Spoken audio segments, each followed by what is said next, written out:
सदृश्य परिस्थिती निर्माण झाली. पोलिसांनाही करायला 3 तास लागले असं सांगण्यात येते. लोक जखमी झाले. असं आहे, हा 2 गटातला वाद होता. पोलिसांनी त्याच्यावर कंट्रोल केलाय आणि ज्यांनी त्या ठिकाणी मिस्चिफ केल्या तर सगळ्यांवर कारवाई होणार आहे. विरोधी पक्षाचं असं म्हणणं आहे की तुमचं सरकार जातीय दंगली घडवून आणण्याचा घाट घालतंय. विरोधी पक्षाला काही कामधंदा उरलेला नाही, त्याच्यामुळे मला माझा कशाला वेळ वाया घालवता त्यांच्या प्रश्नांवर. उद्धव ठाकरेंचं असं म्हणणं आहे की नरेंद्र मोदींच्या आजूबाजूला सगळे दांभिक लोक जमा झालेले आहेत. त्यांनी अजित पवार आणि सगळ्यांवरच ते.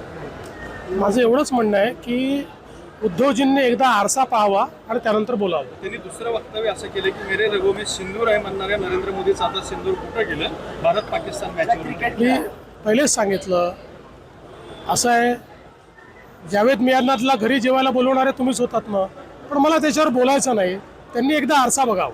कुत्र्यासाठी हजारो लोक रस्त्यावर येतात, कबुतरांसाठी हजारो लोक रस्त्यावर येतात, पहलगामसाठी येत नाही, त्यांचंच वक्तव्य. तुमच्याकडे काही विचारायला राहिलेलं दिसत नाही मला, त्याच्यामुळे चला.